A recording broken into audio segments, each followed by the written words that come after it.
हिंदू पौराणिक कथाओं में कई नई कहानियां हैं जो बहुत कम लोगों को पता होती हैं।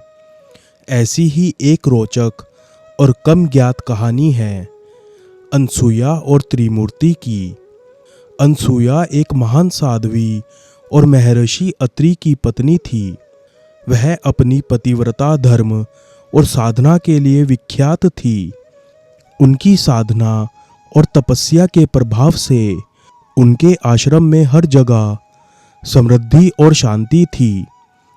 यह देखकर देवी लक्ष्मी, देवी पार्वती और देवी सरस्वती को लगा कि अनसुया की तपस्या इतनी महान है, उनके पतियों को भी शायद वह प्रभावित कर सकती हैं।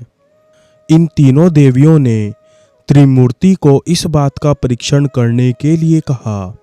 त्रिमूर्ति ने साधुओं का रूप धारण कर अनसुया के आश्रम में आए और भोजन की मांग की। जब अनसुया ने उन्हें भोजन देने की इच्छा जताई तो उन्होंने एक शर्त रखी, वह उन्हें बिना वस्त्रों के भोजन दे। यह सुनकर अनसुया कुछ समय के लिए सोच में पड़ गई, लेकिन फिर उन्होंने अपनी शक्ति का प्रयोग किया और त्रिमूर्ति को नवजात शिशुओं में बदल दिया। इसके बाद उन्होंने उन तीनों को अपनी ममता और प्यार से स्तनपान कराया। जब त्रिमूर्ति ने इस प्रेम को अनुभव किया तो उन्होंने देवी अनसुया को उनके पतिव्रता धर्म और साधना के लिए आशीर्वाद दिया। इसके बाद त्रिमूर्ति ने अपना असली रूप प्रकट किया और अनसुया से माफ़ी मांगी।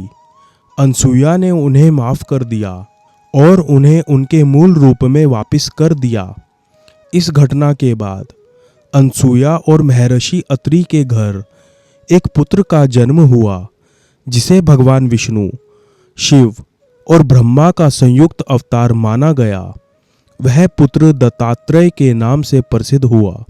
यह कथा न केवल अनसुया की महानता को दर्शाती है, बल्कि यह भी सिखाती है कि सत्य, निष्ठा और भक्ति के आगे स्वयं देवता भी नतमस्तक हो जाते हैं। यह कहानी भारतीय पौराणिक कथाओं में विशेष स्थान रखती है, लेकिन इसे बहुत कम लोग जानते हैं।